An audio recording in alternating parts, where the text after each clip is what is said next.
ये कौन है मौत को भी जिसने पछाड़ कर अपनी जिंदगी का कोई तारुफ नहीं दिया है. مادر شهید قول دادم خاطر شهیدشو تا اونجا که میتونم هر جا رسیدم بگم.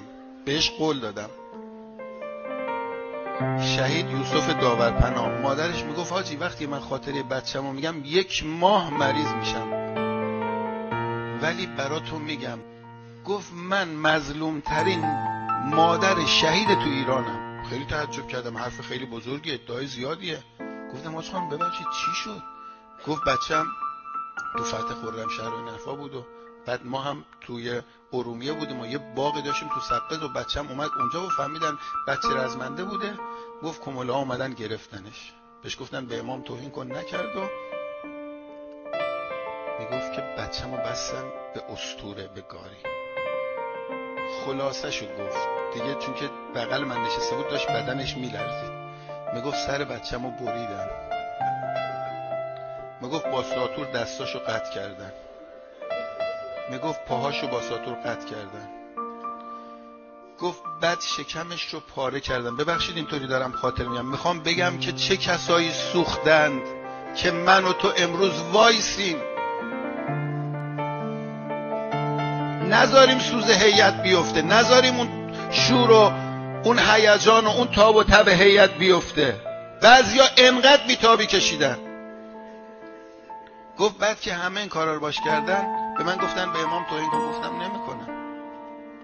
گفتن بس بچه 18 سالتو میذاریم جلوت، سر نداره، دست نداره، پا نداره، شکمش هم پاره کردن، جگرش هم بردن، باید وایسی به این بچه نگاه کنی تا دق کنی. میگفت 2 روز بچه جوانم با هم یه جا توی اتاق بودیم.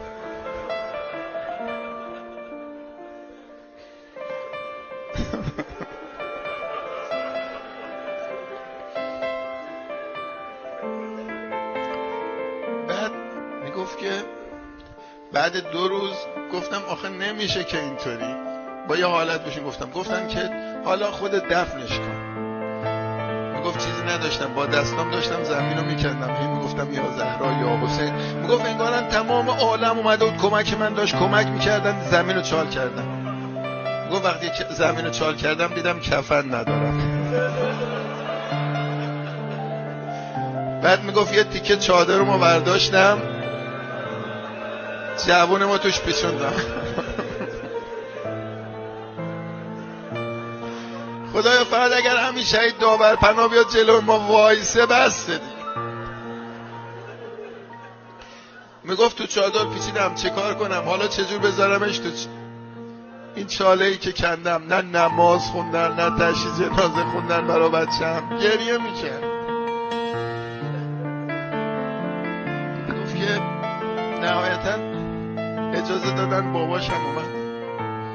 میگفت باباش بغل کردیم گذاشتیمش تو چاله. میگفت حاجی نمیدونی چقدر سختم بود، این دستم هی میرفت لای خاک، هی میخواستم خاک بریزم ولی نمیشد، دلم نمیومد. گفتن کارو تموم میکنی یا نه اگر تموم نمیکنی خودتو بکشیم به خاک ببریم. میگفت آروم آروم هی چشمو بستم، هی خاک ریختم روش، هی خاک ریختم روش. دلت کجا رفت؟ کربلا رفت؟ شهدا کجا میبرن دلا رو؟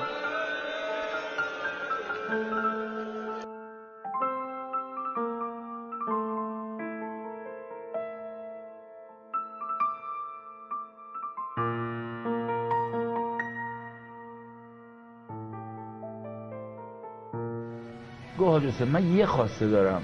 گفت اگه صدا و نداد با آقای خامنه‌ای میرسه بگو سید میخوام قبل رفتن از این دنیا ببینمه. میخوام ببینمه. عشق مولاست، قلب مولاییه. بچه رو اینجوری دفن کرده، جلوش اینجوری کشتنش، ارباش کردن، تیکه تیکش کردن. اینقدر این قلب مملو از عشق مولاست.